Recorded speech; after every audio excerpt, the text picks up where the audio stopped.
వాళ్ళకి ఇది అలవాటు.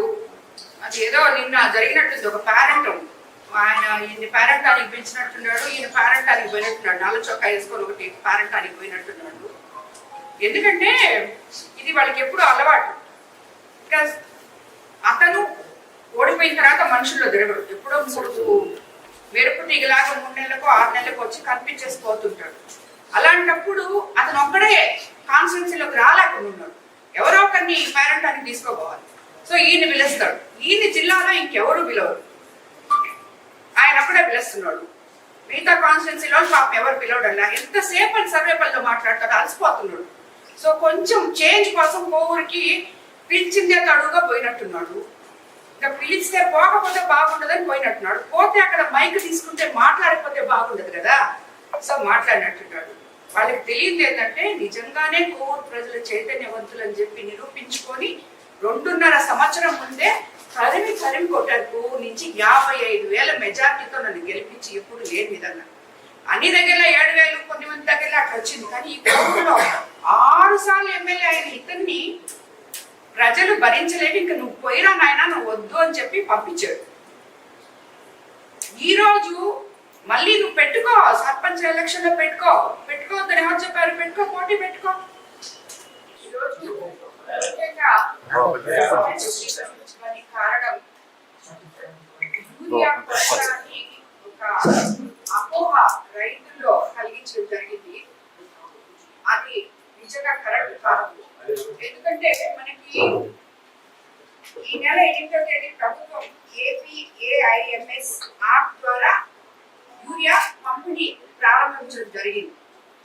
ఆ యాప్ ద్వారా యూనివర్సల్ విధానంలో అందరికీ 1.5 గంటలు ఇస్తామని చెప్పారు. కానీ మన జిల్లా నుంచి మొట్టమొదటిగా కలెక్టర్ గారు అయితేనేమి, నేనైతేనేమి, ఎందుకంటే మనకి డెల్టా ఏరియా ముఖ్యంగా మనకి అందరికన్నా కూడా ఎక్కువ పొలం ఉంటుంది కాబట్టి నాయకులు మొదలు పెట్టాను. కాబట్టి నేను అలాగే మినిస్టర్ అందరూ కూడా ఇది అగ్రికల్చర్ మినిస్టర్ గారి దృష్టికి, అలాగే ముఖ్యమంత్రి గారి దృష్టికి, అలాగే సెక్రటరీ గారి దృష్టికి తీసుకెళ్ళడం జరిగింది. వాళ్ళు ఫస్ట్ దాన్ని 2.5 చేశారు. దాని తర్వాత మళ్ళీ మాట్లాడినప్పుడు ఎకరాకి అక్షరాల 3 బస్తాల యూరియా ఇవ్వడానికి గవర్నమెంట్ యాక్సెప్ట్ చేసింది మన జిల్లాలో. కాబట్టి మనకి ఇక్కడ బస్తాల్లో తేడా లేదు. మొన్న కార్డు మీద ఎంత ఎకరాకి 3 బస్తాలు ఇచ్చామో ఇప్పుడు కూడా ఆర్ట్లో ఎన్రోల్ చేసుకొని 3 బస్తాల లెక్కన మనం ప్రతి రైతుకి ఇస్తున్నాం. కాకపోతే మన జిల్లా మొట్టమొదట ఈ యాప్ అనేది మన జిల్లా నుంచి మొదలు పెట్టారు. దానివల్ల కొంచెం సాంకేతిక లోపాలు, కొంచెం ఇబ్బందులు, దాన్ని సెట్ చేయడానికి కొంచెం టైం పట్టిందే కానీ యూరియా కొరకైతే లేదు, యూరియా ఎవరికి ఇవ్వకుండా అయితే కూడా లేదు. అంటే ఇది ఇప్పుడు ఎవరైతే భూమి యజమానులకు, చెరువు భూములకు వెబ్లాండ్ రిజిస్టర్ కాని వారికి కూడా ఈ యాప్ లో సమస్యలు లేవు. ఎందుకంటే మీరు అక్కడికి వెళ్తే అధికారులు, అగ్రికల్చర్ అధికారులు అక్కడ ఉన్నారు. వాళ్ళకి అవగాహన కల్పించి ప్రతి ఒక్కరిని యాప్ లో ఎన్రోల్ చేసుకునే విధంగా మనం ముందుకు తీసుకెళ్తున్నాం. కాబట్టి రైతులు యూరియా లేదు అనేది పెట్టుకోవద్దని చెప్పి మీకు అందరికీ తెలియజేసుకుంటాను. అలాగే మనకి ఇప్పుడు ముందస్తు ఖరీదులో కోవూరు నియోజకవర్గంలో మొత్తం 55,000 ఎకరాల్లో వరి సాగు చేస్తున్నాం. ఇప్పటికే 42,000 ఎకరాలు నాటు పూర్తయి మరో 7 రోజుల నుంచి 10 రోజుల లోపల 13,000 ఎకరాలు కూడా మనం పూర్తి చేసుకుంటాం. ఇప్పటికే 4,500 మెట్రిక్ టన్నుల యూరియా పంపిణీ చేయడం జరిగింది. ఈ రోజు నుంచి 1000 మెట్రిక్ టన్నుల రైతులకి అందుబాటులో ఉన్నాయి. కోవూరు, ఇరవడు గ్రామాల్లో ఆల్రెడీ సుమారు 2,500 మెట్రిక్ టన్నుల యూరియా నిల్వ చేస్తున్నాం. అవసరమైతే కొన్ని గంటల్లోనే డీలర్ల వద్దకి దాన్ని పంపిస్తాం. కోవూరు మండలంలో 9,000 ఎకరాలకు గాను 850 టన్నులు ఇచ్చాం. కొడవలూరు మండలంలో 10,200 ఎకరాలకు గాను 1,100 టన్నులు ఇచ్చాం. విడవలూరు మండలంలో 8,800 ఎకరాలకు గాను 1,000 టన్నులు ఇచ్చాం. బుచ్చిరెడ్డిపాళెం మండలంలో నిన్న ముఖ్యంగా ఆందోళన చేశారు రైతులు అని చెప్పి వచ్చి దానికోసమనే నేను ఇప్పుడు ఇది ఎంత క్లారిటీ ఇస్తున్నాను. బుచ్చిరెడ్డిపాళెంలో 7,600 ఎకరాలకు గాను 1,350 టన్నులు ఇచ్చాం. అది కూడా కాకుండా అందరికన్నా ఎక్కువగా బుచ్చిరెడ్డిపాళెంలోనే ఇచ్చున్నాం. ఇదంతా ఎట్లుంటదంటే మీరు పోయినసారి చూసారు, అపోజిషన్ లో ఉండే ప్రభుత్వానికి వాడికి ఏం పనులు లేవు, ఖాళీ ఉన్నారు. సో ఏదో ఒకట మనుషులు వాళ్ళ సైడ్ చూడాలి. పోయినసారి చూసారు మీరు 2 రోజులు హడావుడి హంగామా చేస్తారు, డీజిల్ లేదు, పెట్రోల్ లేదు, కొరత వచ్చేసింది, అది వచ్చేసింది, ఇది వచ్చేసింది. మళ్ళీ గమ్ముగా ఎవరైనా వాళ్ళపై కూర్చున్నారు. అదే మాదిర ఇక్కడ కూడా ఇప్పుడు యూరియా లేదు, యూరియా తక్కువ వచ్చేసింది, ఆకులో ఎక్కడం లేదు అని చెప్పి గల్బా చేయడానికి మాత్రమే ఇది పనికి వస్తుంది. కానీ నిజంగా అయితే ఈ మాత్ర మీరు ఎక్కడికి వెళ్ళినా అగ్రికల్చర్ డిపార్ట్మెంట్ కి వెళ్ళి మీకు అడిగితే క్లారిటీగా ఏ కాన్స్టిట్యున్సీలో ఎంతెంత పొలాలు వేశారు, వాళ్ళకి సరిపోయేంత ఇచ్చారా లేదా, ఆకులో ఎక్కించుకున్నారా లేదా, కాకపోతే కొంచెం ఆలస్యం. కొత్త రకంగా మనం ఎందుకు పెట్టాం అది కూడా. ఇప్పుడు ఒక రైతు ఉంటాడు, 100 బస్తాలు ఎక్కువ వెళ్ళిపోతున్నాడు, చిన్న సన్నకారు పేద రైతులకి యూరియా దొరకట్లేదు అంటప్పుడు అలాంటివి జరగకూడదని ఈ సిస్టమ్ తీసుకొచ్చాం. పోయినసారి కార్డుతో మనం చేసాం, అందరికీ చిన్న అరకలా ఉన్న రైతులకు కూడా యూరియా వచ్చే విధంగా ప్రయత్నం చేసాం. యూరియా కొరతని ఒక అపోహ రైతుల్లో కలిగించడం జరిగింది.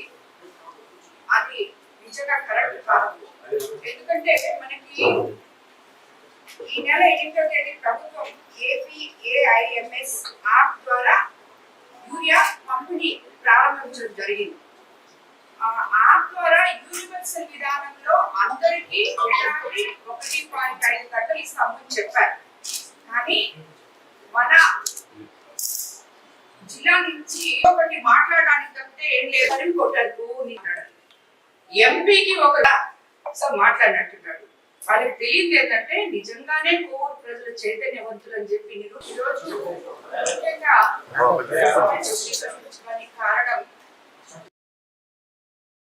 నిజంగా తెలివైన వాళ్ళు. ఎందుకంటే నువ్వు లోకల్ ఎలక్షన్స్ వచ్చే ముందే ఆ అవతల పార్టీలో ఉన్న మండల పార్టీ అధ్యక్షులు నాయకులు వచ్చిన తర్వాత కాదు, వచ్చే ముందే అందరు రావడానికి రెడీగా ఉంటారు. మేమే ఆపెట్టాం, కొంచెం ఉండండి లోకల్ ఎలక్షన్స్ ఉన్నాయి, ఈయన ఇప్పుడు నియమించిన అందరూ వచ్చేదానికి రెడీగా ఉన్నారు. ముక్కాలు ఈరోజు ఉన్నప్పుడు ఒక్కరోజు కూడా కోరు మొహం చూస్తున్నాడు, అతని రాణించుండడు. సో ఈ రోజు పిలుస్తున్నాడు, పోదాం, మనల్ని ఇంకెవరు పిలవట్లేదు, పోయి ఏదో ఒకటి మాట్లాడదాం, నోరు ఉంది కదా మనకి, ఆ నోటితో నా కాకపోతే నోరుంది, నాకు కాకపోతే నేను ఇప్పుడు అందరినీ తిట్టేస్తే ఏం మాట్లాడుతున్నాడు ఇతను. అసలు డిఎస్సి గురించి ఇతనికి తెలుసా? ఇతను ఇచ్చాడా? 5 ఏళ్లలో డిఎస్సి ఇచ్చారా? ఒక్క రోజు ఇచ్చారా? టీచర్లు అందుకు కాదు పరిగెత్తి వచ్చి ఓట్లేసి తెలుగుదేశం పార్టీని గెలిపించింది.